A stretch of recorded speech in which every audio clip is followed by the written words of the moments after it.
The film shows Christian, a geologist from Norway, returning home. Upon arrival, he finds his wife, Idun, fixing the plumbing.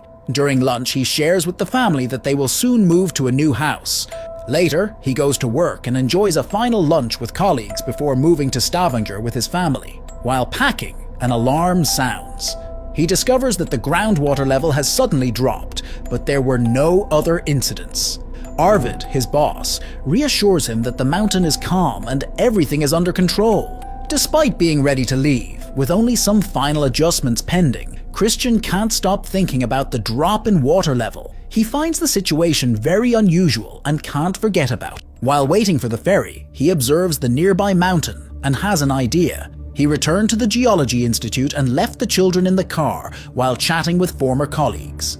He explained to them that the fault was probably in the wires, not in the measuring devices, as an aquifer doesn't just disappear suddenly. He had looked for alternatives to form new underground layers, which could cause wear. The loss of signal could indicate that this wear had damaged the wire they had installed in the mountain. Christian and a former colleague, Jacob, went to inspect the mountain, and when they went down there, they confirmed that the wires were damaged.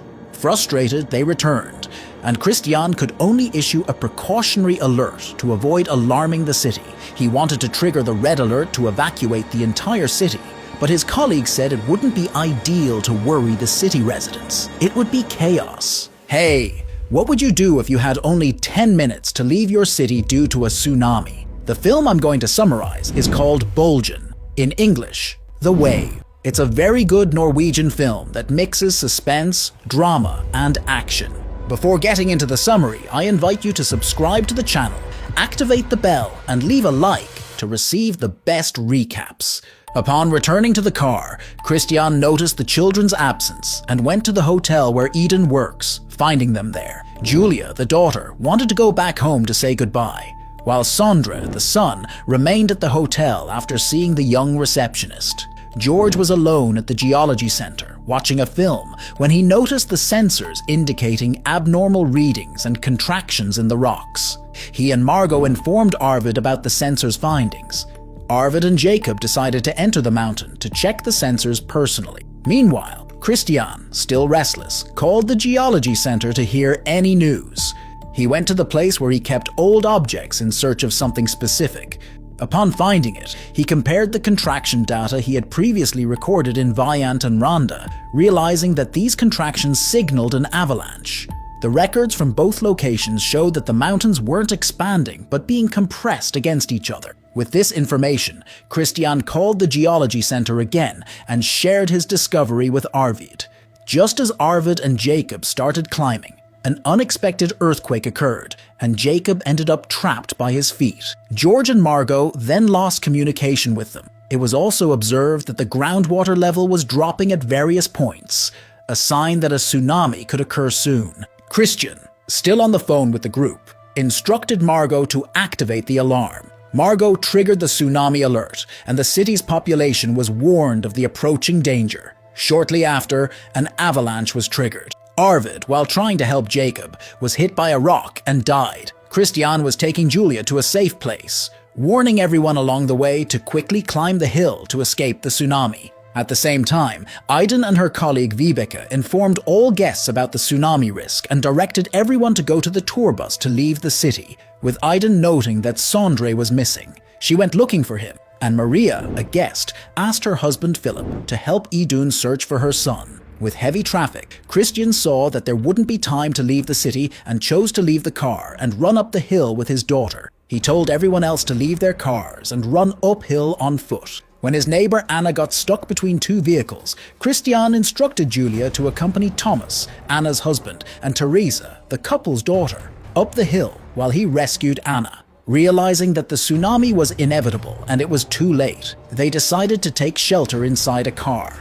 Unfortunately, the wave hit the vehicle and they passed out. Maria found Sondre skating in the corridor with his headphones, and Idun promptly took her son outside the hotel. Soon after leaving the hotel, they realized the bus had already left and a huge wave was coming in their direction.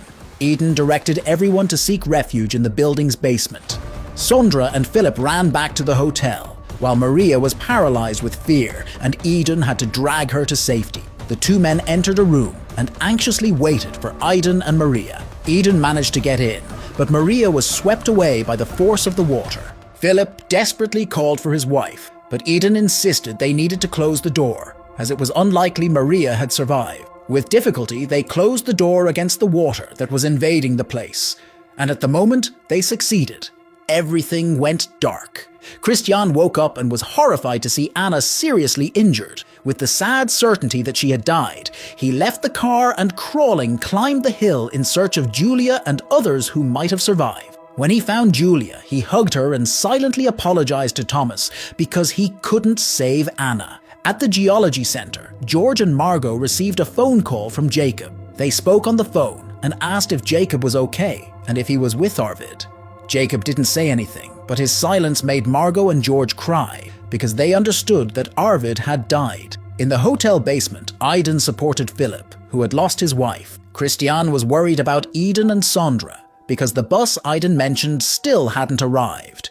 He saw a man on the phone and went to ask where the call was from. The man said it was from a high place near the city of Geiranger. Christian used the borrowed phone and asked the person on the other end if a tour bus had arrived there. He panicked upon discovering that no tour bus had arrived there. He then decided to return to the hotel on his own to check the situation. He asked Julia to stay with Thomas for a while until he returned. In the basement, Idun and Sondre struggled against the door where water was invading and managed to close it. Eden inspected the air vents looking for an escape route and finding none, expressed her frustration out loud. Water began seeping in again through the door cracks. Philip complained about the problem they were in, and Sondre got irritated because he wasn't helping to seal the door properly. Eden intervened to prevent further arguments, while Philip warned that they could die if they just kept waiting. Meanwhile, Christian navigated with a paddle among the flooded debris to reach the hotel. When he reached a drier place, he started walking and saw he was on top of a tour bus. He opened the bus and went inside. He looked at the dead people until he found Vibeke, the young attendant. Since he didn't see Eden and Sandra, he went to the hotel. The room where Eden and Sandra were was already full of water. They tried to open the shelter door to escape, but couldn't because debris was blocking the opening. After a while, they swam to a place where air was entering so they could breathe. Philip was desperate because he had nowhere to hold on to avoid sinking. He pushed Sondre down and ended up making the boy drown. Eden saw her son drowning and pushed Philip down to save Sondre. Philip didn't survive, and Eden apologized to Sandra for what she did. Christian arrived at the hotel looking for Eden and Sondre. He looked everywhere to find them. When he went to look in the basement, he saw it was flooded and didn't enter. He didn't give up and continued searching until he saw something in one of the rooms. It was the room where Sondre was before, and his bag was still there. Christian looked at the bag, and seeing that it was indeed Sandra's, thought something bad had happened and started banging on the window, very angry. Sandra and Eden heard the noise and tried to make more noise on the air pipes for Christian to notice them. When they saw that Christian wasn't hearing, Eden dove, got a tool, and hit the pipes with it. Christian heard the noise and banged on the window again. Sandra and Eden laughed when they saw that Christian had heard them. Their joy was short-lived because water started entering through the air passage. Christian went to the place under the hotel and swam underwater. He removed everything that was in front of the door to be able to open it. Eden asked Sondre to wait while she swam again to try to open the room door. Without them knowing, Christian and Eden were trying to open the same door. When they opened the door, they were happy to find each other. Christian told Eden to swim to the stairs and get out of the water before he went to where Sandra was. Eden waited on the stairs for them, and Christian went to Sandra, who was very scared. Sandra didn't want to when Christian said they needed to swim to the stairs, but his father said everything would be okay, and that he would be right behind him. Sandra finally agreed, and they dove. Midway through, Sandra started running out of air, so Christian had to blow air into his mouth to help him breathe. Then, Christian signaled for Sandra to swim more. When Eden saw Sandra, she quickly pulled him out of the water upon noticing that Christian wasn't with him. After helping Sondre breathe, it was Christian's turn to run out of air and be unable to swim. She found him and pulled him out of the water. Eden pressed Christian's chest and blew air into his mouth. She did this many times, but Christian wouldn't wake up. When she thought Christian wouldn't wake up anymore, She stopped trying, but Sondre didn't give up. He asked his father to wake up and started pressing his chest hard. He gave mouth to mouth to his father and pressed his chest until Christian woke up, expelling water. They hugged.